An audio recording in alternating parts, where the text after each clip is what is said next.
அது வந்து கண்டிப்பா ஏற்றுக்கொள்ள முடியாது. பிரதானத்துவம் இந்த கூட்டத்துக்கு கூட்டப்பட்டது. ஏன் இவ்வளவு ஒரு கன்ஃபியூஷன்? நான் ரொம்ப சிம்பிளான ஒரு கொஸ்டின். அவருக்கு வேற எந்த விதமான ரைட்ஸும் கிடையாது. நேர்பட பேசு நிகழ்ச்சிக்கு உங்கள் அனைவரையும் அன்போடு வரவேற்கின்றேன். இந்த நிகழ்ச்சியில் நாம் வாதிக்க இருக்கக்கூடிய தலைப்பு என்பது டெல்லி அரசியலில் முக்கியமான நகர்வுகள் நிகழ்ந்து கொண்டிருக்கின்றன, முக்கியமான புள்ளிகள் இருக்கின்றன. நாடாளுமன்றம் முடங்கி இருக்கிறது, எதிர்க்கட்சிகளின் தொடர் கேள்விகள், தொடர் அமளிகள் இதெல்லாம் நடந்துட்டு இருக்கு. தர்மேந்திர பிரதான் விலகல் அது ரொம்ப முக்கியமான நகர்வாக பார்க்கப்படுகிறது. பின்வாங்கிய மோடி, அமித்ஷா அவர்கள். இன்னொரு புறம் கடும் விமர்சனங்களை முன்வைக்கக்கூடிய எகிரும் ராகுல். இந்த அத்தனை புள்ளிகளையும் மையப்படுத்தி தான் நம்ம தலைப்பை கட்டமைச்சிருக்கிறோம். திசை மாறுகிறதா டெல்லி அரசியல், இதுதான் தலைப்பு. நான் விருந்தினர்களை உங்களுக்கு அறிமுகம் செய்து விடுகிறேன். நித்யானந்தம் அவர்கள் வலதுசாரி ஆதரவாளர். வணக்கம் திரு நித்யானந்தம். மூத்த பத்திரிகையாளர் திரு ஆர்கே அவர்கள். வணக்கம் ஆர்கே. நம்மோடு சஞ்சீவி சடகோபன் அரசியல் ஆய்வாளர், அவரும் இணைந்திருக்கிறார். வணக்கம் சஞ்சீவி. இன்னும் சற்று நேரத்தில் பத்திரிகையாளர் சிவப்பிரியன் அவர்களும் இணையிருக்கிறார். அவரையும் வரவேற்றே வாதத்திற்குள் செல்லலாம். ஆர்கே, உங்களிடமிருந்தே தொடங்குறேன்.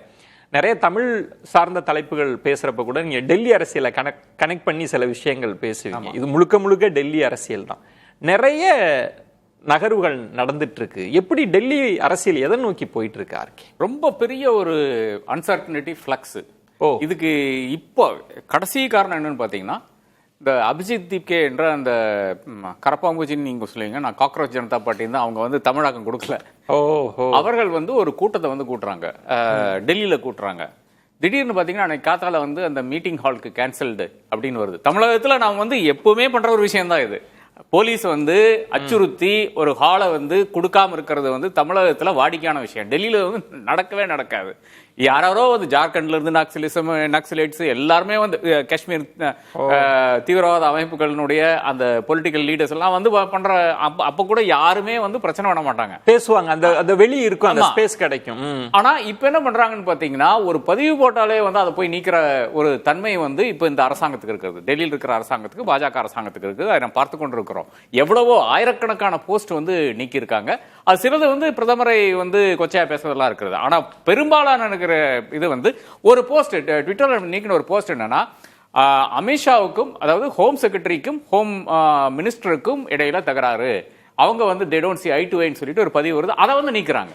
அப்போ எந்த அளவுக்கு வந்து ஒரு இந்த அந்த கம்ப்ளீட் சென்சர்ஷிப் போடணும் என்ற தன்மை வந்து அரசாங்கத்திற்கு நமக்கு தெரியுது. இது ஒரு பக்கம். இன்னொரு பக்கம் அபிஜித் தீப்கே என்ன பண்ணாரு பாத்தீங்கன்னா, அந்த மீட்டிங்க்கு ஹால் கொடுக்காதனால இவர் வெளியே திறந்த வழியில் வச்சு நடத்திட்டாரு. இது ஒரு பார்க்ல வந்து நடத்திட்டாரு. அதனால என்னாச்சு பாத்தீங்கன்னா, அவரே சொல்ற விஷயம் என்னன்னா, நாங்க ஒரு எக்ஸிக்யூட்டிவ் கமிட்டி மாதிரி ஒரு 20 பேர் உட்கார்ந்து பேச வேண்டிய இடத்துல வந்து இப்போ ஒரு பெரிய விழாவாக, ஒரு பெரிய ஒரு பொதுக்கூட்டமாக இது நடந்து கொண்டிருக்கிறது. நாம என்ன செய்யணும்னு பாத்தீங்கன்னா, ஆகஸ்ட் 15ஆம் தேதியிலிருந்து ஒரு 2 மாசம் இருக்கிற ஸ்கூலுக்கு எல்லாம் போயிட்டு ஸ்கூல்ல எப்படி இருக்குது, இன்ஃப்ராஸ்ட்ரக்சர் எப்படி இருக்கிறது, கழிவுநீர் இருக்கா, இது கழிவிடங்கள் வந்து ஒழுங்கா இருக்கா, சாப்பாடு ஒழுங்கா கொடுக்குறாங்க, இந்த விஷயங்களை பாருங்க அப்படின்னாங்க. ஆயிரக்கணக்கான ரீல்ஸ் வந்திருக்கு. இதுக்குள்ளாலே அவர் சொல்றதுக்குள்ளாலே முந்தானே சொன்னாரு, அதுக்குள்ளாலே வந்து ஆயிரக்கணக்கான ரீல்ஸ். ஒரு இடத்துலயும் ஒரு ஸ்கூலும் ஒழுங்கா இல்லை. அதாவது யூபி, ஜார்க்கண்ட், ராஜஸ்தான், சத்தீஸ்கர் எல்லா இடத்துலயுமே, ஜார்க்கண்ட் வந்து ஜேஎம்எம் காங்கிரஸ் ஆட்சி நடக்கிறது, அதையும் அதனாலதான் குறிப்பிட்டு சொல்றேன். பாக்கி எல்லா இடத்துலயும் வந்து பிஜேபி ஆட்சியாளர்களுக்கு எதிரான ஒரு அலை சோசியல் மீடியாவில் உருவாக எல்லா இடத்துலயும் பசங்க தான் இப்ப வந்து இதா இருக்கிறாங்க. யாரு ரிப்போர்ட்டர்ஸா இருக்காங்க. ஒரு குழந்தை வந்து ஒரு வாட்டர் பாட்டில வச்சுட்டு நான் இங்க இருந்து ரிப்போர்ட் பண்றேன்னு சொல்லிட்டு இதுல மராட்டியில பேசுது. அது மாதிரி ஒவ்வொரு விஷயங்களும், ஒரு கொடையை வச்சுட்டு ஒரு குழந்தை வந்து பேசுது.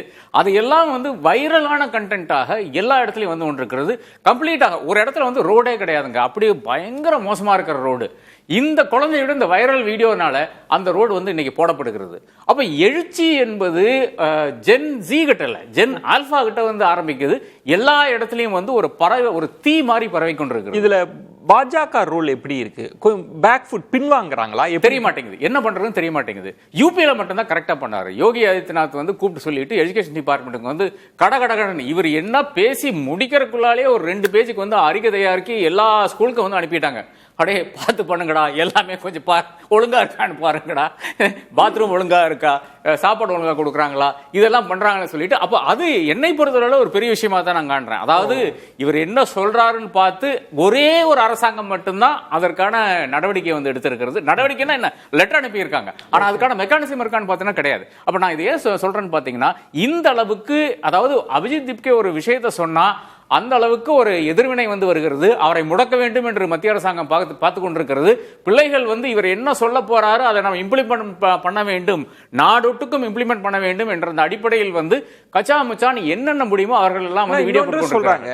அபிஜித் வந்து ஒரு ஊதி பெரிதாக்கப்பட்ட பலூனுங்க. அவர் ஒன்னும் இளைஞர்கள் எல்லாம் ரெப்ரசன்ட் பண்ணல, ஒரு சின்ன எலிமெண்ட், ஒரு சின்ன குழு, அவ்வளவுதான் அப்படின்றாங்க. அது உண்மையா இல்ல டெல்லி அரசியல் வேறொரு பாதையில போயிட்டு இருக்குன்னு புரிஞ்சுக்கிறது? இல்ல இது என்னன்னா, இங்க ஒரு எழுச்சி வந்திருக்கிறது. ஜென்சிலையும் ஜென் ஆல்பாலையும் ஒரு எழுச்சி வந்திருக்கு. அந்த எழுச்சிக்கு காரணம் ஒரே ஒரு நபர் தான், இந்த அபிஜித் தீப்கே என்ற நபர் தான். அது இங்கெல்லாம் கிடையாது, நார்த்ல மட்டும்தான். வடக்கில் இல்ல தலைவர்கள் இல்லை என்பதுக்கு மறுபடியும் ஒரு சான்றாக வடக்கில் வந்து மத ரீதியாக ஜாதி ரீதியாக மட்டும்தான் தலைவர்கள் இருக்கிறார்கள். நமக்கு அதை தாண்டி ஒரு தலைவர் வேண்டும் என்று தேடுகின்ற ஒரு தலைமுறை, அந்த தலைமுறையினாலதான் இப்ப இது நடக்குது. ஆனா நீங்க சொல்றதுல குறுக்கிட்டு மன்னிக்கவும், இப்ப நார்த் மட்டும்தான் அப்படின்னா அது 29ல பாஜகவுக்கு பெருசா கை கொடுக்க வேண்டிய இடமாயிருக்கு. அப்ப இந்த எதிர்ப்புகள் அதிருப்திகள்லாம் எப்படி போகும்? அது நெருக்கடியா பாஜகவுக்கு, மோடி ஷாவுக்கு போக வாய்ப்பு இருக்காது? நிச்சயமாக இருக்கு. அதாவது ஆனா இதனால தேர்தல் பாஜக தோக்குறாங்கன்னு சொல்ல முடியாது. ஞானேஷ்குமாரை போட்டு வச்சிருக்காங்க, அதை விட என்ன வேணுங்க? எப்படி வெஸ்ட் பெங்கால்ல தேர்தல் நடத்துறாங்களோ அதே மாதிரி எல்லா இடத்துலயும் அதை டெம்ப்ளேட்டா எடுத்து தேர்தல் நடத்துறாங்கன்னா ஒரு இடத்துல கூட பாஜக வந்து தோக்கறதுக்கு வாய்ப்பே கிடையாது என்பதுதான் உண்மை நிலை. அது ஏன்னு பாத்தீங்கன்னா வேற ஒன்றும் கிடையாது. ஒட்டு மொத்தமாக ஒரு பெரிய ஒரு பெரிய ஒரு கேம்ப் வச்சிருக்காங்க. அந்த கேம்ப் அப்படியே தூக்கிட்டு வந்து ஒரு இடத்துல வந்து சீஃப் செக்ரட்டரியா நீ சீஃப் செக்ரட்டரிப்பா, டிஜிபியா நீ டிஜிபிப்பா இப்படின்னு சொல்லிட்டு தமிழ்நாட்டிலையும் பண்ணாங்களே. இப்படி ஒரு செட்டப்பை கொண்டு வந்து உருவாக்கி இருக்கிற ஃபுல் அட்மினிஸ்ட்ரேஷன் வந்து கையில் எடுத்து, இருக்கின்ற என்டையர் எலெக்ஷன் மிஷினரி வந்து கையில் எடுத்து கடகடன்ட்டு வந்து அங்க வந்து வாக்களிக்க வருகின்ற நபர்களை வந்து அச்சுறுத்தி வெளியே அனுப்பி, இதெல்லாம் வந்து வெஸ்ட் பெங்காலினுடைய மாடலா இருக்கு. இதனால 29 அவ்வளவு லேசிலாம் தோக்க மாட்டாங்க, அதுக்கு வாய்ப்பே கிடையாது. ரெண்டா நான் புரிஞ்சுக்கிறேன். அதிருப்தின்றது அந்த மொமெண்டம் உருவாயிடுச்சு பாஜகவுக்கு எதிராக.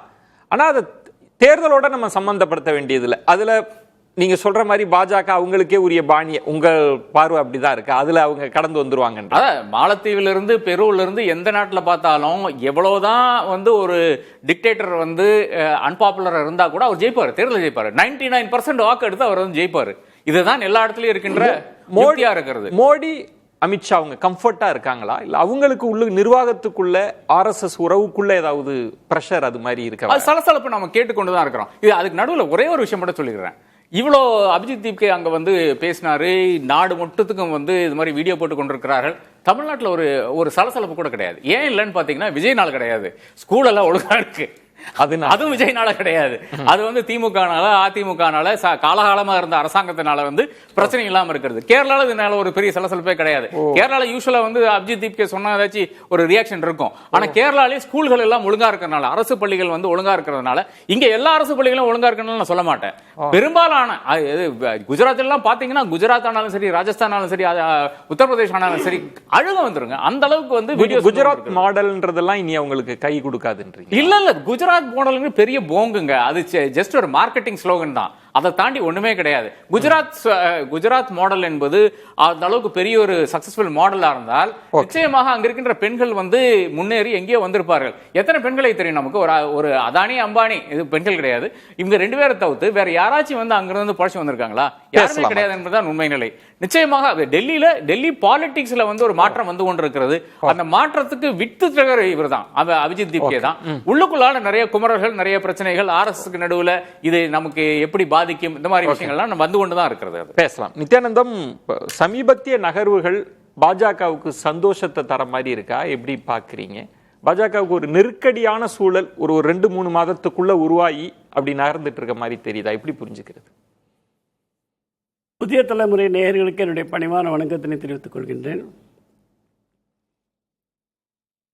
பாரதிய ஜனதா கட்சியினுடைய ஆட்சி ஸ்திரமாக இருந்து கொண்டிருக்கிறது, கூட்டணி ஆட்சியாக. தேர்தலிலே எப்படி வெல்ல வேண்டும் என்பதை நன்கு அறிந்தவர்களாக நம்முடைய மோடி அவர்களும் அமித்ஷா அவர்களும் இதுவரை இருந்து கொண்டிருக்கின்றார்கள். RK சொன்னதை சொல்றீங்களா? நான் சொல்றேன் என்னோட கருத்து. அவர் வேறொரு கோணத்துல சொன்னார். தென் மாநிலங்கள்ல அவங்க என்ன செய்யணும்னு தெரியாம இருக்காங்க. வட மாநிலங்களை பொறுத்தவரை அவர்கள் எப்படி வாக்குகள் பெற வேண்டும் என்ற கலையை கற்றவர்கள் தான். இந்த எதிர்ப்பு அதிருப்தி எல்லாம் எப்படி பாக்குறீங்க? இந்த 1.5 ஆண்டு விவசாயிகள் போராட்டத்தையே மீறி வெற்றி பெற்றவர்கள் தான். அதனால் இது எதிர்ப்புன்றது மாணவர்களை கையாள்வது, மாணவர்கள் செய்வது நல்ல காரியம். மாணவர்கள் பள்ளிகளெல்லாம் ஒழுங்காக இருக்க வேண்டும் என்று கேட்பது என்பது ஒரு வரவேற்க தகுந்த ஒன்று. இதைத்தான் RSS செய்து கொண்டிருந்தது. ஆனால் அதிகாரம் இல்லாத காரணத்தினால், அவர்களுக்கு அந்த பள்ளிகளில் எல்லாம் செல்ல முடியாத காரணத்தினால் அதை சாக்கா அளவில் வைத்து கொண்டிருந்தார்கள். எனவே இந்த இளைஞர்களையெல்லாம் நிச்சயமாக RSS தொடர்பு கொண்டு இந்த இளைஞர்களை பாராட்டி, இதே இளைஞர்கள் இப்படிப்பட்ட முன்னேற்றம் வேண்டும் என்று சொன்னால் மோடி போன்ற சுத்தமான கரமுடைய, குடும்பமே இல்லாத, தேசத்தையே தன்னுடைய குடும்பமாக இருக்கின்ற ஒருவர் தான் பிரதமராக இருக்க வேண்டும் என்ற மனநிலையை உருவாக்குவார்கள். இந்த அதிருப்தி இளைஞர்களையே மாற்ற முடியும். உறுதியாக மாற்ற முடியுமில்ல. கண்டிப்பா செய்வாங்க. அந்த கலையை நன்கு கற்றவர்கள் தான். ஆனா இந்த இப்போ தற்சமயம் பார்க்கிறப்ப மோடி, அமித்ஷா அவர்கள் ஒரு ஒரு சின்ன நெருக்கடி, ஒரு பேக் ஃபுட் பின்னாடி போற மாதிரி எல்லாம் உங்களுக்கு தெரியலையா? அது நாடாளுமன்றமா RSS பங்கும் இருக்கு. அவங்க தேர்தல் வரை என்ன செய்ய போகிறார்கள் என்று சொல்ல மாட்டார்கள். இவர்கள் நெருக்கடியிலேயே இருக்கட்டும் என்று சொல்வார்கள். அது என்ன காரணம்? அது கடந்த தேர்தலே பார்த்தோமே, நம்ம RSS இவர்களை கவிழ்த்து விட்டுவிடும்லாம் பேசினாங்களே. ஆமா. அதனால அது எப்பவுமே அவங்க அப்படி பேச விடுவாங்க, புடிக்குள்ளே வச்சுக்கிறதா? ஆமா. அதனால இவர்கள் எந்த அளவிற்கு அச்சப்படுகிறார்களோ அந்த அச்சத்தை ஊக்குவித்து விடுவார்கள். அதனால்தான் மோடியை போன்றவர்கள், அமித்ஷா போன்றவர்கள், அமித்ஷா இங்கே தமிழகத்திலே ஒன்றும் செய்ய முடியாது என்பதை புரிந்து கொண்டார்கள். கேரளத்திலே இல்லை.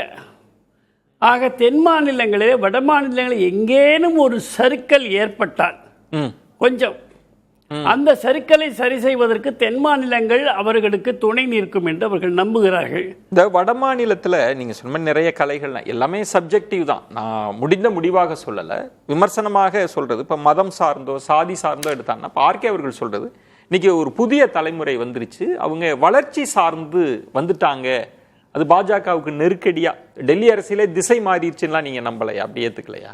அது உண்மை வெளியே வந்துடும். பாஜக மதத்தை நம்பி இருக்கிறது என்று இதுவரை சொன்னவர்கள் எல்லாம் பொய்யர்கள் என்பதை நிரூபிக்க, வளர்ச்சிக்காக மட்டும்தான் பாரதிய ஜனதா கட்சி இருக்கிறது என்று இளைஞர்கள் ஏற்றுக்கொள்ளும் பொழுதுதான் இதுவரை பாரதிய ஜனதாவை விமர்சித்தவர்கள் ஏற்றுக்கொள்வார்கள். இப்போ வட மாவட்டத்திலையும் பாஜகவுக்கு பெரிய கெயின் தான் கிடைக்குங்களா? நிச்சயமாக. அவ்வளவு எளிதானது என்று நான் சொல்ல மாட்டேன். உறுதியாக வெல்லுவதற்கான பல காரணங்கள் அவர்களுக்கு இருக்கின்றன. இந்த எலெக்ஷன் டஃப்பாக தான் இருக்கும். எந்த தேர்தலுமே உங்களுக்கு அவர் 3 முறை முதலமைச்சராகிவிட்டார், பிரதமராகிவிட்டார். அப்போது அந்த ஆன்டி இன்கம்பன்சிங்கிறது எல்லா காலத்திலையும் எல்லாருக்கும் இருக்கும். குஜராத்தில் கூட இருந்திருக்கணும், ஆனாலும் வெற்றி பெற்றார். இங்கேயும் வெற்றி பெறுவார். அந்த ஆன்டி இன்கம்பன்சி ஓட்டு கொஞ்சம் குறையும் போது கொஞ்சம் சீட்டு குறையத்தான் செய்யும். அதனால தான் அந்த 3வது முறை கூட்டணியோடு தான் ஆட்சி அமைக்க வேண்டிய ஒரு கட்டாயம் ஏற்பட்டது. இதே நிலை அடுத்த பாராளுமன்ற தேர்தல் 29 வருமானால் தென் மாநிலங்கள் அதை சரி கட்ட வேண்டும். ராகுலோட எழுச்சி எப்படி பாக்குறீங்க? அது ஒரு பொருட்டே இல்லை. பொருட்டே இல்லையா? அது ஒரு பொருட்டே இல்லை. அதெல்லாம் யார் அவர்கள் என்ன என்பதை எல்லாம் தேடி கண்டுபிடித்து எடுத்து விட்டார்கள். யார் சோசியல் மீடியாவில் ராகுலோட பேச்சு பெருசா வைரலா போகுது. அது போகுங்க. இப்போ அரவிந்த் கெஜ்ரிவாலை பொறுத்தவரை அண்ணா ஹசாரேயோட அமர்ந்து 3 முறை முதலமைச்சராகக்கூடிய அளவுக்கு இளைஞர்கள் எழுச்சி கண்டார்கள். அரவிந்த் கெஜ்ரிவாலுக்கு முன்னாள் அவர் மீது வழக்குகளோ மற்றதோ நாம் எதையுமே சொல்லிவிட முடியாது. ஆனால் இப்பொழுது இந்த போராட்டத்தை அறிவித்தவர்கள், காக்ரோச் ஜனதா பார்ட்டி என்று சொல்லக்கூடியவர்கள், அவர்களுக்கு பின்னாலே, முக்கியமானவர்களுக்கு பின்னாலே பல வழக்குகள், போஸ்கோ வழக்கு உள்பட இருந்து கொண்டிருக்கிறது, பட்டியல் போட்டு இருக்கிறார்கள். இவையெல்லாம் ஆதாரபூர்வமானவை, அதெல்லாம் இருக்கிறது, ஆவணமாக இருக்கிறது. எனவே அது மக்களிடத்தில் இவ்வளவு பேசுகிறீர்கள். இப்பொழுதே மாணவர்கள் காக்ரோச்சில் இருந்து விலகித்தான் இருக்கிறார்கள். நாங்கள் வந்தது இல்லை, நீங்க சொல்றீங்க. ஆனா ஆர்கே சொல்றது அது வட மாநிலங்கள்ல காட்டுத்தீ மாதிரி பரவுதுன்றாரு. ராஜஸ்தான், குஜராத், நீங்க அது டெல்லியில மட்டும் நடந்த மாதிரி இல்லையே, அது பரவி எல்லாம் சோசியல் மீடியாவில் எடுத்து போடுறாங்க. எல்லாம் ஒருத்தர் ரிப்போர்ட்டரா. இன்னும் ஆர்கே சொன்ன இடம்ன்றது அதிகாரத்துக்கு எதிராக ஒரு தலைமுறை உருவாயிட்டு வந்துருச்சு அப்படின்றார். அது காங்கிரஸ் ஆட்சியா இருக்கலாம், பாஜக ஆட்சியா இருக்கலாம், அப்படி ஒன்று உருவானதுன்றதை எப்படி எடுத்துக்கிறீங்க? உண்டு, அதிகாரத்துக்கு எதிராக தான் வரும். அப்ப என்ன அதிகாரங்கிறது? என்ன கட்சியா? மேலே அமர்ந்திருக்கக்கூடியவனை மாற்ற வேண்டி வரும், ஒரு இளைஞனை போட வேண்டி வரும், அவ்வளவுதானே. ஏன் ஏத்துக்க மாட்டாங்க? ஆர்கே ஏதோ ஆளை மாத்துனா கொதிக்கிறது தானே அடங்கிருன்றது ரொம்ப மீனிங்ஃபுல்லானது. உங்களுக்கு என்ன தேவை? அந்த ஒரு தாட் வந்து இருக்குன்னு நான் நினைக்கிறேன். பட் அதுல பிரச்சனை என்ன வருதுன்னு பாத்தீங்கன்னா, மோதியை தாண்டி இன்னொரு லீடர் கிடையாது, அரசியலும் கிடையாது, பாஜகவும் கிடையாது. மோடி அளவுக்கு வந்து மக்களை கவரக்கூடிய இன்னொரு தலைவர் இந்தியாவில் கிடையாது என்பதுதான் உண்மை நிலை. அப்ப நீங்க எப்படி, நீங்க அவர் முகம்தான் அந்த அவசியம் இருந்தால் நான் சொல்லியிருந்தேன் தேவைப்பட்டா. ஆமா, அந்த அவசியம் இல்லைன்னு ஆர்கேயே சொல்றாரு.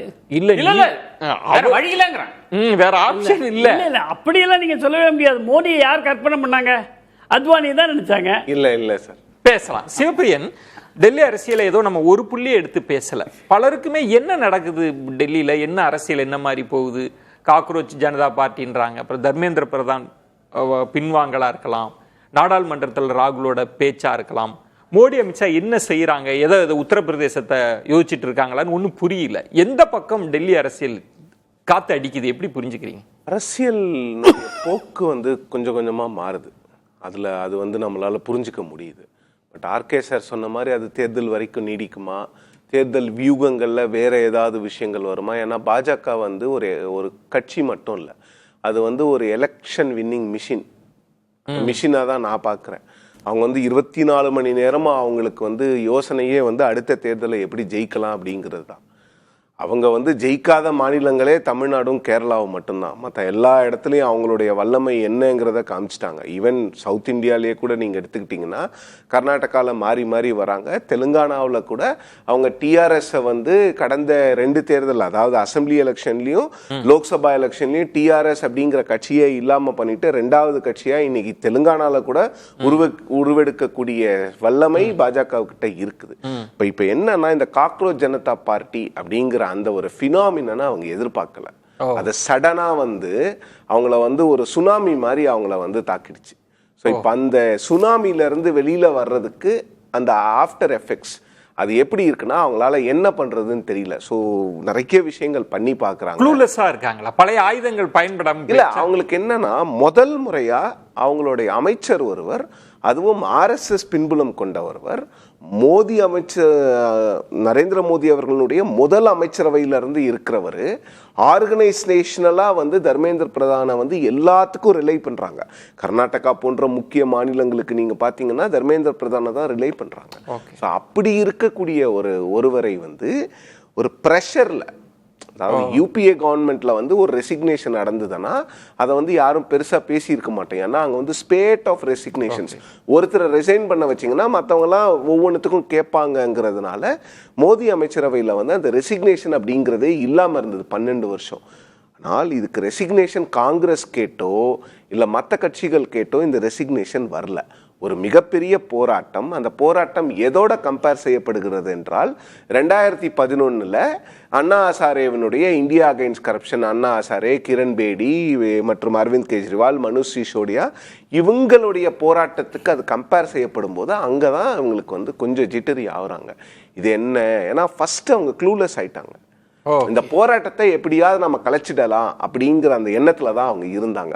மாணவர்கள் வெளியில போல, அந்த யங்ஸ்டர்ஸ் வந்து எதுக்கும் சளைத்தவர்கள் இல்லை, அவங்க எல்லாத்தையும் தாங்கக்கூடிய வல்லமை படைத்தவர்கள் அப்படிங்கிறதே பாஜகவுக்கு புரிய ரொம்ப நேரமாச்சு. இப்போ நித்யானந்தம் சொல்றார், RSS கிரவுண்டுக்குள்ள வந்தா இந்த இளைஞர்களை தன் வசப்படுத்திட முடியும். அவங்க உண்மையிலே விரும்புற ஒரு பார்ட்டினா அது RSS பாஜக தான், மோடி அவர்களா தான் இருக்க முடியும். ஆப்போனன்ட்டுக்கு அந்த வாய்ப்பு கிடைக்காதுன்னு சொல்றாரு. அதுக்கு ஸ்பேஸ் இருக்குமா? அப்படி இல்லை விஜயன், இது வந்து இன்னைக்கு நேத்து வந்த ஒரு விஷயமா எனக்கு தெரியல. எப்படி ஜல்லிக்கட்டை வந்து நீங்க வந்து ஒரு ஜல்லிக்கட்டு விஷயத்துக்காக மக்கள் வந்து வெளியில வந்தாங்கன்னு நீங்க சொல்லவே முடியாது. அது வந்து ஒரு பென்டப் ஆங்கர்.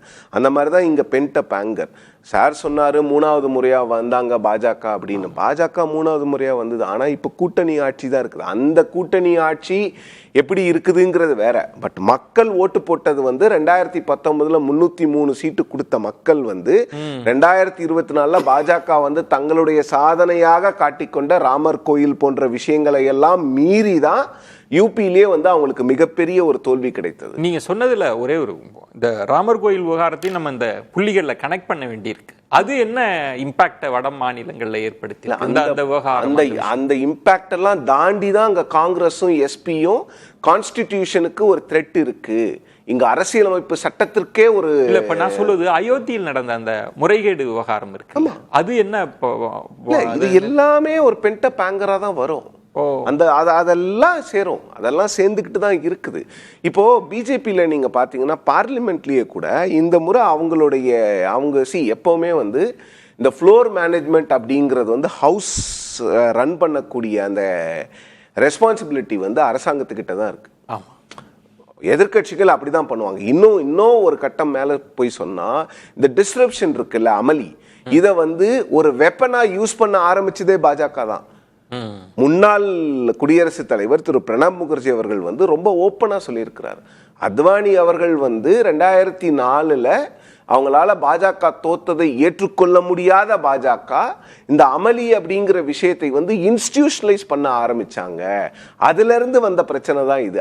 இப்ப என்ன பண்றாங்கன்னா 10 வருஷமா காங்கிரஸுக்கு அப்படிப்பட்ட ஒரு நிலை இல்லாம இருந்தது. இன்னைக்கு அவங்களுக்கு அந்த ஸ்ட்ரென்த் வரும்போது காங்கிரஸும் இதை வந்து பண்ண ஆரம்பிக்கிறாங்க. ஸோ அமளியாவே இருக்கும் பொழுது உங்களுக்கு வேற எதுவுமே பண்ண முடியாது. இன்னொன்னு இது இந்த டிஸ்ரப்ஷனை நான் ஏத்துக்கல பர்சனலா. நீங்க அங்க போறது வந்து மக்கள் பிரச்சனைகளை பேசுறது, டிஸ்ரப்ஷனையே வந்து ஒரு பெரிய சாதனையா பேசிட்டு இருக்காங்க. நாங்க 30 நாள் பாராளுமன்றத்தை முடக்கிட்டோம், 35 நாள் முடக்கிட்டோம். வழக்கம் போல இந்த கூட்டத்தொடரை அதெல்லாம் பெருமைக்குரிய விஷயங்கள். ஆனா சிவப்பிரியன், இந்த விஷயம் இருக்குல்ல, இந்த நகர்வுகள், இதை ராகுல் பயன்படுத்திக்கிறாரா? ஏன்னா சோசியல் மீடியாவில் அவரோட பேச்சுக்கள்லாம் வருது. ராகுல் இதை எப்படி காங்கிரஸ் தன் பக்கம் இழுக்குது, அந்த திசை மாறல எப்படி பாக்குறீங்க? ராகுல் வந்து 2022 அந்த வயநாட்டில் அவருடைய அந்த பதவி போனது, அதன் பிறகே வந்து ஒரு புதுவிதமான ராகுலை நாம் பார்த்து கொண்டிருக்கிறோம். 2024 பாத்தீங்கன்னா ராகுல் காந்தி அவர்களுடைய கேம்பெயின் தான் வந்து இந்தியா அலையன்ஸ்க்கு ஒரு பெரிய பிளஸ்ஸா இருந்தது. எஸ்பெஷலி உத்தரப்பிரதேஷ் போன்ற மாநிலங்கள்ல அவர் வந்து அகிலேஷ் யாதவ் போன்ற ரீஜனல் பார்ட்டி லீடர்ஸை போய் என்டார்ஸ் பண்ணி, இங்கேயும் அன்னைக்கு திரு மு.க. ஸ்டாலின் அவர்களை அவர் என்டார்ஸ் பண்ணாரு. நிறைய இடங்களுக்கு போகும்போது ராகுல் அவர்களுக்கு வந்து ஒரு பெரிய மரியாதை மக்கள்கிட்ட இருக்கிறத பார்த்தா ஒரு எழுச்சி இருந்தது. அந்த எழுச்சியின் காரணமா தான் காங்கிரஸ் வந்து கிட்டத்தட்ட ஒரு ஹியூஜ் ஜம்ப் 54 சீட்ல இருந்து 99 சீட்டுக்கு போறாங்க. சோ ராகுல் காந்தி அவர்கள் இதை யூஸ் பண்ணிக்கணும்னு நினைக்கிறாரு, அதுல வந்து எந்த சந்தேகமும் கிடையாது. ஆனா ராகுல் காந்தி அவர்கள் இதை யூஸ் பண்ணிக்கிட்டு காங்கிரஸுக்கு இது பிளஸ் ஆகணும்னா ராகுல் காந்தி வந்து காங்கிரஸ் கட்சியினுடைய தலைமை பொறுப்பை ஏற்றுக்கொள்ள வேண்டும். ஏன்னா இங்க வந்து 2 பவர் சென்டர் 3 பவர் சென்டர் இருக்கும் போது அது சரியா வராது. நான் தான் ஒரே பவர் சென்டர். இங்க ராகுல் காந்தி அவர்களுடைய நண்பர் மரியாதைக்குரிய முதலமைச்சர் திரு ஜோசப் விஜய் சொல்றாருல, ஒரு பவர் சென்டர் தான். அந்த மாதிரி ஒரு பெர்செப்ஷன் பேட்டில் நீங்க கிரியேட் பண்ணணும். நான் ஒரு பவர் சென்டர் தான், வேற யாருமே கிடையாது. நான் தான் காங்கிரஸ் தலைவர், நாளைக்கு காங்கிரஸ் ஜெயிச்சதுன்னா நான் தான் பிரதமர். அது வந்து காங்கிரஸ்க்கு கை கொடுக்கும். பேசலாம். சஞ்சீவ், டெல்லி அரசியல் எப்படி போயிட்டு இருக்குன்றது ஒண்ணு. நித்யானந்தம் சொன்னார், இது மாதிரி நிறைய போராட்டங்கள் வந்தது. கொரோனா காலகட்டத்தில் இளைஞர்கள் வேலை இல்லாத பிரச்சனை, புலம்பெயர் தொழிலாளர்கள் பிரச்சனை வருது, விவசாயிகள் போராட்டமாக இருக்கலாம், இது மாதிரி நிறைய பேசப்பட்டது. ஆனால் அதை தாண்டி தான் அவங்க வெற்றி பெற்ற ஒரு தன்மை. இப்போ பாஜக எப்படி இருக்காங்கன்றது ஒன்று. அடுத்து அவங்க டார்கெட் இப்போ உத்தரப்பிரதேசத்தை நோக்கி நகர்ந்துருக்கிறாங்களா அப்படின்றது. இதை தாண்டி நிறைய நகர்வுகள் இருக்கு. இப்போ மேற்கு வங்கத்தை இதுக்கு முன்பு அவங்க தான் குறி வச்சிட்டு இருந்தாங்க, அதை எப்படியாவது வெற்றி கொடி நாட்டணும்னு சொல்லி வெற்றி கொடி நாட்டி மம்தா பானர்ஜி அவங்க திரிணாமுல் காங்கிரஸே செதைச்சிருக்கிறாங்க. ஆனால் அதை கொண்டாட முடியாத சூழல் இருக்குதா, அதை பத்தி அவங்க பேச முடியாம அடுத்த ஒரு நெருக்கடி வந்துருச்சா அப்படின்ற கேள்வியும் இருக்கு. டெல்லி அரசியலை எப்படி புரிஞ்சுக்கிறீங்க? எப்படி எதை நோக்கி போகுது? இந்த மொமெண்டம் ஏதாவது தெரிவிக்குதா நமக்கு சமிக்கைகளை? இல்ல, இந்த பாராளுமன்ற கூட்டத்தொடர் பிகினிங்லேயே பாத்தீங்கன்னா பிஜேபிக்கு ஒரு பெரிய செட்பேக். ஏன்னா இந்த போராட்டம், சிஜேபியோட போராட்டம் வந்து அவங்க டிஸ்டர்ப் பண்ணலான்னு பயன்படுத்திக்கிட்டாங்க. ஏன்னா இவ்வளவு பெருசாக எதிர்பார்க்கல. அந்த முதல் நாள் திங்கட்கிழமை அன்று ஒரு 50,000 பேர் டெல்லியில வந்து கூடுவாங்கிற விஷயத்த சுத்தமா அவங்க எதிர்பார்க்கல. அதுவே ஒரு பெரிய செட்பேக். அவங்க என்ன நினைச்சாங்கன்னா போராட்டம் நடந்துட்டு இருக்கு, இது மூலியமா வந்து மற்ற விஷயங்களை திசை திருப்பலாம். காங்கிரஸ் போன்ற கட்சிகள் வந்து பாராளுமன்றத்தில் ராம் மந்திர், அந்த டொனேஷன் விஷயம், அதே போல உத்தரகாண்ட்ல நடந்த அந்த பத்ரிநாத் டெம்பிளுடைய டொனேஷன் இஷ்யூ, அதே போல E20 எத்தனால் பிளெண்டிங் போன்ற இஷ்யூக்களை வந்து பார்லிமெண்ட் ரிலீஸ் பண்ண நினைக்கும் போது பிஜேபி என்ன நினைச்சாங்கன்னா இந்த விஷயத்தை பயன்படுத்தி திசை திருப்பலாம் நினைச்சாங்க. ஆனா அது பேக் ஃபயர் ஆகி கடைசியில் அவங்க ஒரு மத்திய அமைச்சரை விலகக்கூடிய சூழல் வரும்னு கண்டிப்பா எதிர்பார்க்கல.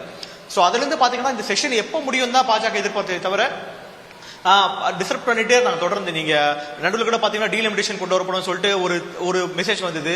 அதுக்கப்புறம் அன்னைக்கு ராத்திரியே பாத்தீங்க அப்படின்னா கிரண் ரிஜிஜு அவர்கள் மத்திய அமைச்சர் வந்து இல்ல அதுக்கான ஐடியா இல்ல ஸ்பெகுலேஷன் தான் அப்படின்னு சொல்ற மாதிரி ஒரு ஸ்டேட்மெண்ட் கொடுத்தாரு. சோ தொடர்ந்து அவங்க எப்பவுமே பிஜேபி நரேட்டிவ் செட் பண்ணுவாங்க, மத்திய அரசு நரேட்டிவ் செட் பண்ணும். இந்த வாட்டி வந்து அது ஒரு பேக் ஃபயர் ஆன மாதிரி தான். ஏன் சஞ்சீவ் நீங்க வந்து சஞ்சீவ் ஒரே ஒரு குறுக்கீடு, நீங்க சொல்றது அவங்க தான் நெரேட்டிவ் செட் பண்ணுவாங்க. வழக்கமாக நாடாளுமன்றம் முடங்கிட்டே இருக்கும், இடையில் அவங்களுக்கு வேணுங்கிற மசோதா நிறைவேற்றப்படும், சட்டங்கள் நிறைவேற்றப்படும், அந்த தன்மை தான் பார்க்குறோம். ஏன் அவங்களால நெரேட்டிவ் செட் பண்ண முடியாத சூழல் ஏன் பாஜகவுக்கு இந்த முறை வந்ததுன்னு நினைக்கிறேன்? இல்ல இந்த சிஜேபி ப்ரொடெஸ்ட் தான் காரணம். ஏன்னா அவங்க எதிர்பார்க்கல, இவ்வளவு பெரிய ப்ரொடெஸ்ட் அவங்க எதிர்பார்க்கல. அது எப்படி சமாளிக்கணும்னு தெரியல அவங்களுக்கு. நீங்க என்னைக்காவது இதை பார்த்திருக்குமா, மத்திய அமைச்சர் 2 பேர் கூப்பிட்டு இந்த ஒரு சிஜேபி, அது பார்ட்டி கூட கிடையாது, இன்னும் ஜஸ்ட் ஒரு ஆர்கனைசேஷன், அவங்க பார்ட்டியை அனௌன்ஸ் பண்ணல. அங்கிருந்து அவங்களை கூப்பிட்டு பேசுறாங்க 2 மத்திய அமைச்சர்கள், ஜேபி நட்டா அண்ட் மற்றொரு அமைச்சர் கூப்பிட்டு பேசுறாங்க. சோ இந்த நிலைமையை அவங்க கண்டிப்பா எதிர்பார்த்திருக்க மாட்டாங்க ஒரு வாரத்துல. இன்னொன்னு என்னன்னா, அவங்க என்ன நினைக்கிறாங்கன்னா, இதனால அப்போசிஷன் ஸ்பிளிட் ஆகும் நினைக்கிறாங்க. ஒரு சிஜேபி எடுப்பினாங்க அப்படின்னா காங்கிரஸ் உடைய வாக்குகள் அடி வாங்குன்ற மாதிரி ஒரு பொலிட்டிக்கல் வியூ பாயிண்ட் அதுல இருக்கு. நம்ம சிவபிரியன் சார் சொன்ன மாதிரி, ராகேஷ் சார் சொன்ன மாதிரி பாத்தீங்க அப்படின்னா, இந்த போராட்டம் வந்து காங்கிரஸ்க்கு ஒரு சேலஞ்ச் தான். அதனாலதான் இப்ப ராகுல் காந்தி பாத்தீங்க அப்படின்னா அங்க அந்த போராட்டத்தில் கடந்தக்கூடிய ஜென்சி ப்ரொடெஸ்டர்ஸை கூப்பிட்டு பேசுறாரு. அவங்க மூலியமா பிரஸ் மீட் கடந்த ஒரு 10-15 நாட்களை பாத்தீங்கன்னா மும்பைல இருந்து அந்த பஸ் நிறுத்தின அந்த பெண், ஜென்சி பெண், அந்த மாடல், அவங்களை கூப்பிட்டு ராகுல் காந்தி பிரஸ் மீட் கொடுக்குறாரு. சோ இந்த நடந்த சிஜேபி ப்ரொடெஸ்ட் வந்து காங்கிரஸ் அறுவடை பண்ண நடக்குது. அதற்கான அவசியமும் இருக்கு. ஏன்னா அங்க பெரும்பாலான வாக்காளர்கள் பாத்தீங்கன்னா அவங்க எதிர்கட்சியோட வாக்காளர்கள் தான் இருப்பாங்க, பிஜேபியோட மூலம் இருக்க மாட்டாங்க அப்படின்னு ஒரு அசம்ஷன் இருக்கு. ஏன்னா நீங்க பெரும்பாலும் பாத்தீங்கன்னா அந்த டெல்லியில கலந்துக்கிட்டவங்களுடைய மைண்ட் செட், அதே போல அவங்க ரைஸ் பண்ணக்கூடிய ஸ்லோகன்ஸ் எல்லாமே பாத்தீங்கன்னா இன்குலாம் ஜிந்தாபாத், ஒரு வலதுசாரி சிந்தனையுடையவர்கள் கிடையாதுன்ற மாதிரி ஒரு தாட் இருக்கு. அப்படின்ற போது எதிர்கட்சியோட வாக்குகள் தான் கண்டிப்பா ஸ்பிளிட் ஆகுன்ற போது காங்கிரஸ்க்கு அந்த அவசியம் இருக்கு. அதனாலதான் பாத்தீங்கன்னா இந்த இப்ப கூட சாத்ரோம் கி கூஜ் அப்படின்ற ஒரு கேம்பெயின் வந்து ராகுல் காந்தி தொடங்கி இருக்காரு. நீங்க ராஜஸ்தான்ல வந்து கோட்டா மாவட்டத்தில் வந்து ஜூன் மாசம் நடைபெற்றது. இப்ப ரீசெண்டா உத்தரகாண்ட்ல வந்து தெஹ்ராதூன்ல நடைபெற்ற கூட்டம் பெரும் ஆதரவு ராகுல் காந்திக்கு. நீங்க நேச்சுரலா ஆர்கானிக்கா அந்த கூட்டம் வந்து ராகுல் காந்தி ஒரு கூடிச்சு, மழை மத்தியில கூடிச்சு. இப்போ லாஸ்ட் வீக் அலகாபாத் யூபியில கண்டக்ட் பண்ணாங்க, அடுத்து மகாராஷ்டிரால வந்து நடக்க போகுது. சோ ராகுல் காந்தி அவர்கள் வந்து இந்த சிஜேபி ப்ரொடெஸ்ட் மூலமா நடந்த இதை அறுவடை பண்ண பாக்குறாங்க. பொலிட்டிக்கலா அவசியம் உண்டு, ஏன்னா அது எல்லாமே ஸ்பிளிட் பண்ணக்கூடிய அப்போசிஷன் ஓட்ஸ் தான். அதனால பிஜேபி பெரிய அளவுல பாதிப்பு இருக்குன்னு நான் நினைக்கல. இந்த விஷயம் ஒரு பெரிய போலரைசேஷன் கூட உருவாக்குன்னு நினைக்கிறேன். சிஜேபி ப்ரொடெஸ்ட் வந்து ஒரு 30% கீழே தான் வந்து 30 வயதோட கீழே இருக்காங்க. மீதி 70% வந்து 35 இயர்ஸ்க்கு மேல இருக்கக்கூடிய வாக்காளர்கள் இருக்காங்க. சோ அவங்க எல்லாம் வந்து சைலண்டா இன்னும் பாஜக ஆதரவா தான் இருக்காங்கன்னு சொல்லி தோணுது எனக்கு இப்போதைக்கு. அது பிஜேபி அண்டர்ஸ்டாண்ட் பண்ணிக்கிட்டாங்க. அடுத்த மீட்டிங் வந்து இப்போ சாத்ரோங்கி கூஞ்சினுடைய அடுத்த மீட்டிங் வந்து பூனேல ஆகஸ்ட் 22 நடக்க போகுது. அதுல மினிமம் ஒரு 10,000 பெண்கள் வந்து பெண் ஸ்டூடெண்ட்ஸ் வந்து கலந்தக்கூடிய வாய்ப்பு இருக்கிறது. பெண் ஸ்டூடெண்ட்ஸ் மட்டும் வந்து இன்னைக்கு இப்ப சஞ்சீவி சொன்ன மாதிரி நேத்து நடந்த அந்த கூட்டத்துல வந்து நீங்க பாத்தீங்கன்னா அதனுடைய அந்த ரெஸ்பான்ஸ் பாத்தீங்கன்னா, ராகுல் காந்தி போய் சொல்றாரு, இது என்னது ஒரு பிரதமருக்கு வந்து ஃபாரின் பாலிசினா என்னன்னு தெரியாது, போய் எல்லாத்தையும் கட்டி பிடிச்சுக்கிறாரு, இதுதான் ஃபாரின் பாலிசி அப்படின்னு சொல்றது பயங்கரமான வரவேற்பு. அப்கோர்ஸ் அதுல ஒரு தேவையில்லாத ஒரு விஷயம் கூட நடந்தது. சந்தீப் தீக்ஷித் ஒரு விஷயத்தை சொல்றாரு, அது தேவையில்லாத விஷயம், அதுக்கு கூட வரவேற்பு இருக்குன்னு சொல்றேன். அந்த அளவுக்கு வந்து நரேந்திர மோடிக்கு எதிராக ஒரு பிம்பம் வந்து ஆகிவிட்டது. சஞ்சீவ், ஏன்னா திரு நரேந்திர மோடி அவர்கள் சோசியல் மீடியா, சமூக ஊடகங்களின் தாக்கம் எப்படி இருக்குன்னு தெரிஞ்ச ஒரு தொடக்கத்திலேயே அதன் மூலமா பயணிக்கப்பட்டவர், அந்த பிம்பத்தை கட்டமைச்சவர். இன்னைக்கு அதுக்கு அந்த பிம்பத்தை சோசியல் மீடியாக்குள்ளே வந்து உடைக்கிறாங்களா? அப்படி ஒரு நெருக்கடி இருக்கா? அத எதிர்கட்சி வாக்குகள் செதறீர்னு மட்டும் நம்ம அதை புரிஞ்சுக்கணுமா? எப்படி பாக்குறீங்க? நீங்க இளைஞர்களை கவரக்கூடிய அந்த கெப்பாசிட்டி ராகுல் காந்தி அவர்களுக்கு இருக்கு, நீங்க அபிஜித் இருக்கு. ஆனா மோடி அவர்களுக்கு அந்த கெப்பாசிட்டி இல்ல. ஏன்னா நீங்க 2014 அவருடைய டோட்டலா டிஃபரெண்ட் பொலிட்டிக்கல் ஃபேக்டர் இல்லையா. முதல் வாட்டி வராரு, ஒரு குஜராத் சிஎம், ஒரு குஜராத் மாடல் இம்பாக்டோட வராரு. 2014 ஃபேஸ்புக் மூலமா அந்த டைம்ல பெரும்பாலான ஒரு டிசமினேஷன் ஆஃப் பிஜேபி ப்ரொபகண்டா நடந்தது. அதுக்கப்புறம் பாத்தீங்கன்னா வாட்ஸ்அப் யூனிவர்சிட்டி அப்படின்ற ஒரு தியரி வந்தது. ஆனா இன்ஸ்டாகிராம்ல எதே பண்ண முடியல. இன்ஸ்டாகிராம்ல இருக்கக்கூடிய பெரும்பாலான மக்கள், அதே போல ஸ்னாப் சாட் இருக்கு. ஸ்னாப் சாட்ல இந்தியால இருந்து 25 கோடி பேர் இருக்காங்க, அது பெரும்பாலும் யாருக்கும் தெரியாது. சோ நீங்க அந்த இளைஞர்கள் இருக்கக்கூடிய அந்த பிளாட்ஃபார்ம்ஸ்ல வந்து பிஜேபியால நெருங்க முடியல. ஏன்னா அந்த கான்டென்ட் வந்து அவங்களுக்கு ஏத்த மாதிரி இல்ல. நீங்க அதனால பாத்தீங்கன்னா பிரதமர் அவர்கள் வந்து நைட் 11 மணிக்கு வீடியோ போட்டார், செல்ஃபி வீடியோ போட்டாரு. அது முன்னாடி பாத்தீங்கன்னா ஒரு ஸ்டாட்டிக்கான கேமரா இருக்கும், இந்த மாதிரி ஒரு ஃப்ரேம் இருக்கும், அதுல தான் பிரைம் மினிஸ்டர் பேசுவாரு. ஆனா இந்த முதல் முறையா வந்து நாங்க நாளைக்கு இந்த பில்ல கொண்டு வர போறோம், இந்த எக்ஸாம் சீட்டிங் எதிராக பில்ல கொண்டு வரோம் சொல்லும்போது செல்ஃபி வீடியோ போடுறாரு. சோ இளைஞரோட கனெக்ட் பண்றதுக்கான வேலையை வந்து பிஜேபி பார்த்துட்டு இருக்கு. ஆனா எந்த அளவுக்கு சக்சஸ் ஆகும் தெரியல. அந்த இதுல வந்து ஒரு டாக்டிக்கல் அட்வான்டேஜ் ராகுல் காந்திக்கு இருக்கு. நேச்சுரலா அவங்க பழகக்கூடிய விதம், அதே மாதிரி அவங்க பேசக்கூடிய விதம், அந்த மாதிரி ஒரு விஷயம் வந்து ராகுல் காந்திக்கு இருக்கு. ஓகே, பேசலாம். சிவபிரியன், வேர் இஸ் ராகுல் காந்தின்னு இந்த காக்ரோச் ஜனதா பார்ட்டி புரொட்டஸ்ட் அப்பையும் நிறைய கட்டுரைகள் பார்க்க முடிகிறது. இப்போ சஞ்சீவ் சொன்ன மாதிரி இப்போ இன்ஸ்டாகிராம் அதில் இருக்கிறவங்க வேற, அவங்க பேசுகிற அரசியல் வேறொரு தன்மையில் இருக்குது. இப்போ ஆர்கே சொல்கிற மாதிரி கல்லூரியில் படிக்கிற பெண்கள் பேசுகிற அரசியல் வேற தன்மையில் இருக்குது. இன்னும் பிடிபடலையா? இது எப்படி போக போகுது? இது யாருக்கு பெனிஃபிட்டா மாறுன்றது இப்ப கணிக்க முடியாத சூழலா? எப்படி அதை பெனிஃபிட்டா மாறணும்னா எதிர்கட்சிக்கு தான் மாறணும். ராகுல் அதை கேபிட்டலைஸ் பண்ண வாய்ப்பு அதுதான், அங்கதான் கேள்வியா. அதுதான் சிரமமான ஒரு பதில் கொடுக்கறதுக்கு ரொம்ப சிரமமான ஒரு கேள்வி அது. இது ஆக்சுவலா வந்து இது வந்து ஒரு ஆன்டி எஸ்டாப்ளிஷ்மெண்ட் ப்ரொட்டஸ்ட் மட்டுமா நான் இதை பார்க்கல. இது பிஜேபிக்கு எதிரான ஒரு ப்ரொட்டஸ்டாவையும் நான் பார்க்கிறேன். ஏன்னா இது வந்து கடந்த 10-12 வருஷமா அவங்க தான் ஆள்றாங்க அப்படின்னும் போது இது வந்து பிஜேபிக்கு எதிரான ப்ரொட்டஸ்டா தான் நீங்க எடுத்துக்கணும். ஏன்னா இப்படிப்பட்ட ஒரு வாசிஃபாரஸ் ப்ரொட்டஸ்ட்டை வந்து இந்த 10-12 வருஷத்துல நம்ம எங்கேயுமே பார்த்தது கிடையாது. ப்ரொட்டஸ்ட் அதுவே சார் சொன்ன மாதிரி, நித்யானந்தன் சார் சொன்ன மாதிரி, நாங்க வந்து விவசாயிகளுடைய போராட்டத்தையே பார்த்துட்டோம் அப்படின்னாரு. விவசாயிகள் போராட்டம் வந்து சாரி சார் அவங்க பார்த்துட்டாங்கன்னு சொன்னாரு. பட் அது வந்து இந்த அளவுக்கு மிகப்பெரிய ஒரு போராட்டம். இது வேற ஒரு டைமென்ஷன், வேற ஒரு கம்ப்ளீட்லி யங்ஸ்டர்ஸ்ங்க. நீங்க என்ன பண்ணாலும் அவங்க போக மாட்டேங்கிறாங்க. நீங்க டியர் கேஸ் போட்டீங்கன்னா அவங்க போயிடுவாங்கன்னு பாத்தீங்கன்னா அவங்க போக மாட்டேங்கிறாங்க. அங்கேயே நிக்கிறாங்க, எதிர்த்து பேசுறாங்க, எதிர்த்து எல்லா விஷயங்களையும் செய்யறாங்க. இந்த ஜெனரேஷனை நீங்க புரிஞ்சுக்கவே முடியல, என்ன பேசுறாங்க என்ன பண்றாங்க அப்படின்னு. ஓகே, அப்போ ஒரு சைலன்ஸ் இருக்கா பாஜக கிட்ட? அதான் இப்ப 3 பேரும் சொல்ற ஒரு இடம்ன்றது க்ளூலெஸ்ஸா இருக்கிறாங்களா? என்ன செய்யறதுன்னு தெரியாம இருக்காங்களா? இல்ல, அது அவங்களுடைய மனப்பாங்கே அப்படித்தான். அவங்க அமைதியா they will be a silent spectator. இல்ல, இதுக்கு முன்னாடி அப்படி இருந்தது இல்லையே. அவங்க தான் சஞ்சீவ் சொன்ன மாதிரி அவங்க தானே நரேட்டிவ் செட் பண்ணுவாங்க. நரேட்டிவ் வந்து it is too early. இன்னும் 3 வருஷம் இருக்கு. ஒரே ஒரு மாற்று கருத்து மட்டும்தான். அதாவது நான் சொன்னேன்ல, யூபியில வந்து அடுத்த வருஷம் தேர்தல் நடக்குது. அதனால வந்து இந்த வருஷமே ஆரம்பிச்சிட்டாங்க. டப்புன்னு வந்து ஒரு சர்க்குலர் போட்டாங்க. அடுத்து என்ன செய்ய போறாங்கன்னு ஒரு தகவல் வந்து கசி விட்டுருக்காங்க.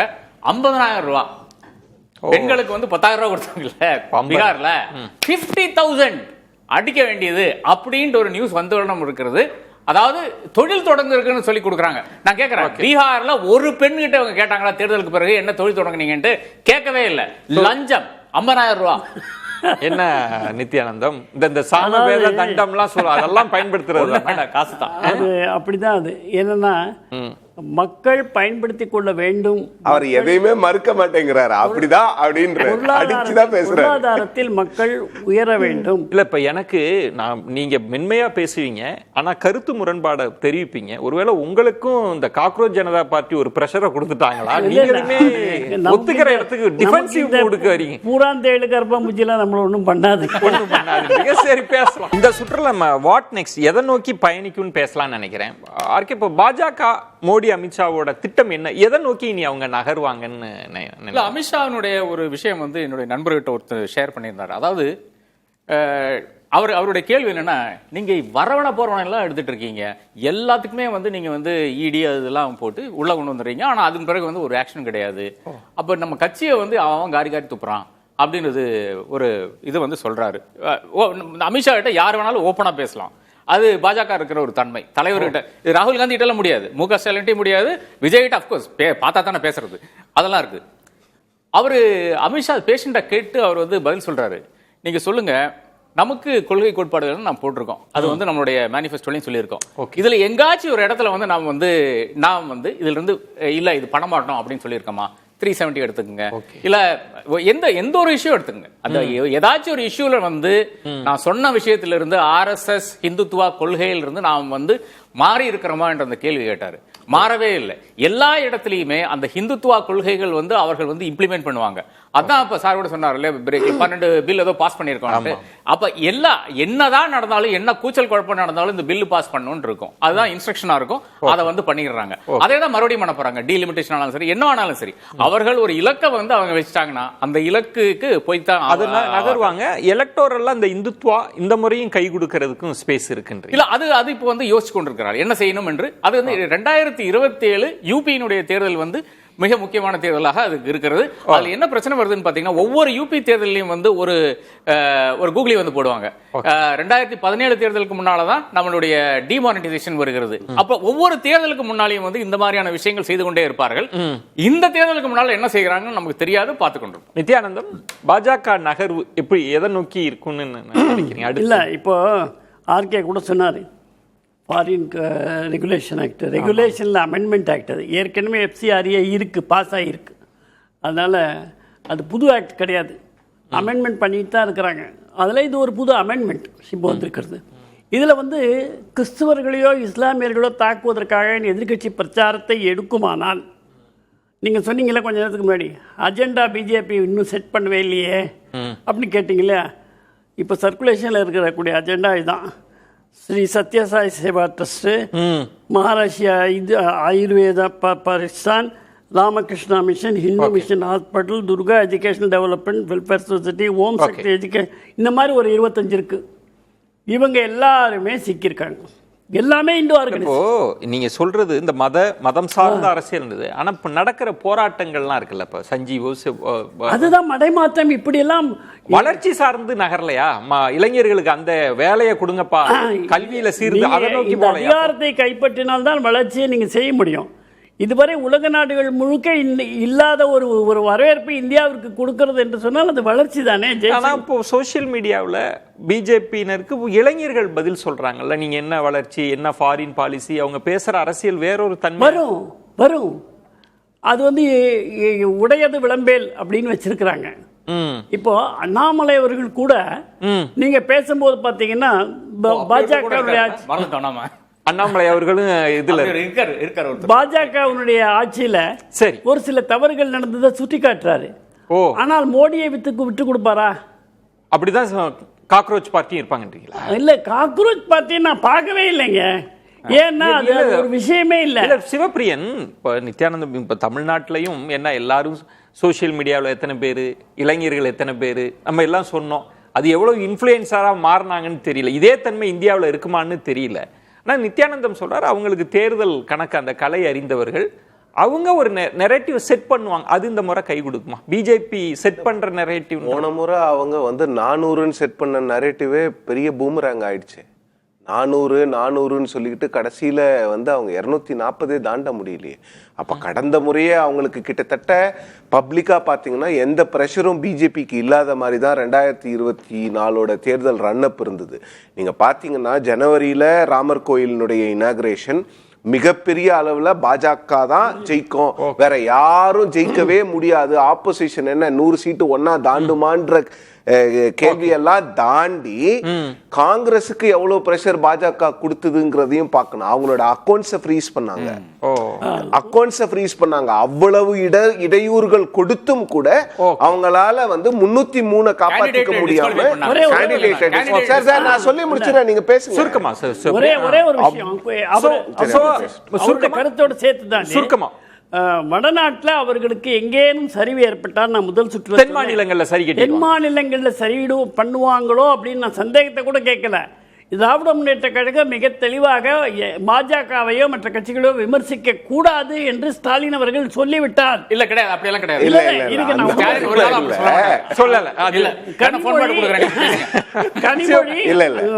திமுக அதாவது இவர் என்ன சொல்ல வராங்கன்னா, நித்யானந்தம், தென் மாநிலங்கள்ல சரி கட்ட முடியும், திமுக எல்லாம் இருக்கேன்ற ஒரு கண்டிப்பா திமுக பாஜக கூட்டணி வந்தா ரிசல்ட் எப்படி இருக்குங்கிறத நாமெல்லாம் யூகிக்க வேணாம், எல்லாருக்குமே தெரியும். அது எதுக்கு நாம பேசிக்கிட்டு அவங்களுக்கு என்னன்னா விஜயன் 2024 அவ்வளவு பெரிய சிக்கல், எல்லாமே சரியா இருக்குதுன்னு சொன்ன பிறகு அதுவே சிக்கலா இருந்தது.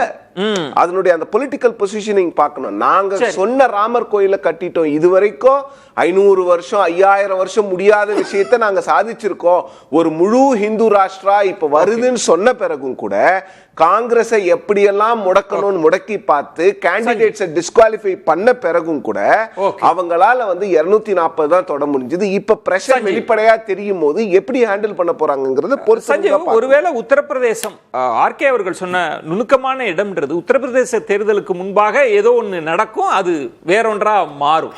இப்போ யோகியினுடைய சொந்த தொகுதியில் கூட இடைத்தேர்தலில் ஒரு பின்னடைவு, அதற்கு பிறகு அவங்க எழுந்து வராங்கன்றப்ப உத்தரப்பிரதேச தேர்தலுக்கு பிறகுதான் நமக்கு பிடிபடுமா? உண்மையான வியூகம் என்ன, எப்படி போகுதுன்றது அப்பதான் பிடிபடுமா? இல்ல கண்டிப்பா யூபி தான் எப்பவுமே பாத்தீங்கன்னா நேஷனலி டைரக்ஷனலி இதை நோக்கி தான் போகுது நாடுன்ற மாதிரி ஒரு சமிக்கையை கொடுக்கும் எப்பவுமே. அது இல்லாம இன்னும் 4 மாநிலங்கள் தேர்தல் இருக்கு. பஞ்சாப், மணிப்பூர், கோவா, உத்தரகாண்ட் போன்ற 4 மாநிலங்கள் இருக்கு.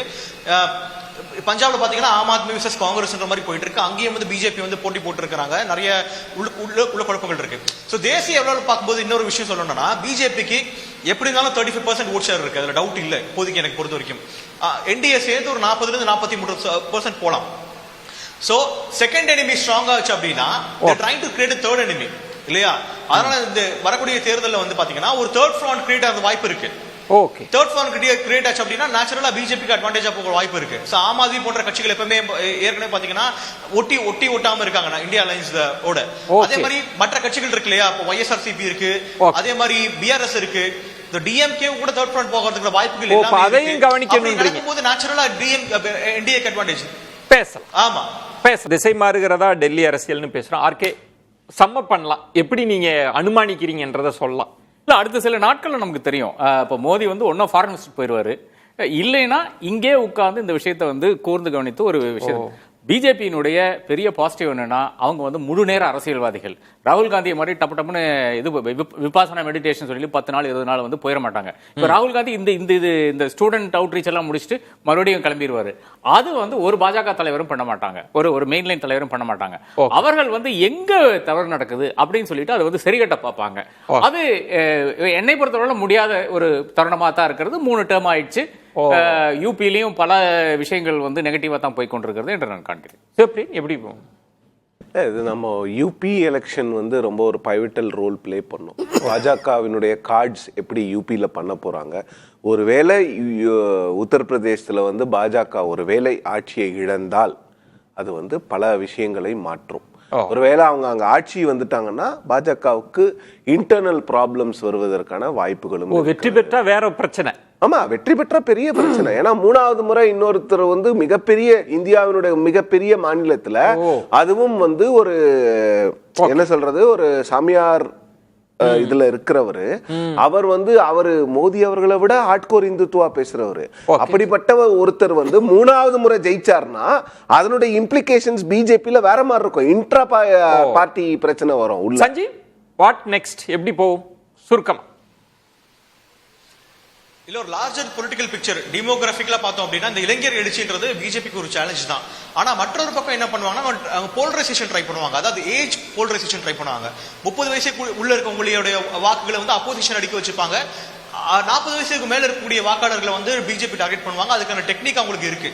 சோ அதனால வந்து இன்னொரு விஷயம் என்னன்னா, தமிழ்நாட்டில் நம்ம பார்த்தோம் இல்லையா, பிள்ளைகள் வந்து வாக்களிச்சு சொல்லி வீட்டுல விட்டவர்கள் வந்து ஒரு கட்சி வாக்களிச்சிருக்காங்க. அதே மாதிரி தேசிய நடக்கிறதுக்கு வாய்ப்புகள் இருக்கு. ஏன்னா நீங்க பிள்ளைகளுக்கு வந்து வேலை கிடைக்கல, ஏன்னா இது வந்து இளைஞர்களுக்கு பெரிய கோஹர்ட் இல்லையா. 2021 போராட்டம் பஞ்சாபுடைய ஃபார்மர்ஸ் கண்டக்ட் பண்ணாங்க. ஃபார்மர்ஸ் கோஹர்ட். ஆனா இளைஞர்கள் பிள்ளைகள் ஒவ்வொரு வீட்லயும் இருக்காங்க. அதனால அது கண்டிப்பா ஒரு பெரிய சேலஞ்சா இருக்கும். அவங்களுடைய வாக்காளர்கள் யார் இருக்காங்களோ அவங்க வந்து மல்டிபிளேயர்ஸ். அவங்க வந்து வெறும் வாக்காளர்கள் கிடையாது, they can influence the voters. அவங்களுடைய ரோல் முக்கியமா இருக்கும். நித்யானந்தம், உத்தரப்பிரதேசத்தில் மீண்டும் யோகி வருவார், இல்லைன்னா பிரதமராக வருவார். புரியுதுங்களா? அதான் நான் வேற மாதிரி சொன்னேன். அப்போ உத்தரப்பிரதேசத்துல யோகி வருவதற்கு வந்தார்னா பிரதமரா இல்ல, அப்படி இல்லைன்னா வரமாட்டாரே அப்படின்னு நினைச்சாங்கன்னா, உத்தரப்பிரதேசத்துல பாஜக வராதுன்னு நினைச்சாங்கன்னா, அந்த வராமல் போனதற்கான இம்பாக்ட் அதனுடைய இதை மக்கள் அறிந்து கொள்வதற்கு வாய்ப்பு கொடுக்காமல் ஓகே, மாநிலங்களை எப்படி 24 கோடி மக்கள் இருக்கக்கூடிய இடத்த ஒரு முதலமைச்சர் எப்படி ஆள முடியும் அப்படின்னு 2ஆவோ 3ஆவோ பிளக்கிறதுக்கான வாய்ப்பு இருக்கு. பொறுத்திருந்து நம்ம பார்க்கலாம். விருந்தினர்களுக்கு என்னுடைய நெஞ்சம் நிறைந்த நன்றிகளை தெரிவித்துக் கொள்கிறேன். மற்றொரு தலைப்புல சந்திக்கலாம். நன்றி, வணக்கம். அது வந்து கண்டிப்பா ஏற்றுக்கொள்ள முடியாது. பிரதானத்துவம் இந்த கூட்டத்துக்கு கூட்டப்பட்டது. ஏன் இவ்வளவு பெரிய ஒரு கன்ஃபியூஷன்? நான் ரொம்ப சிம்பிளான ஒரு question. அவருக்கு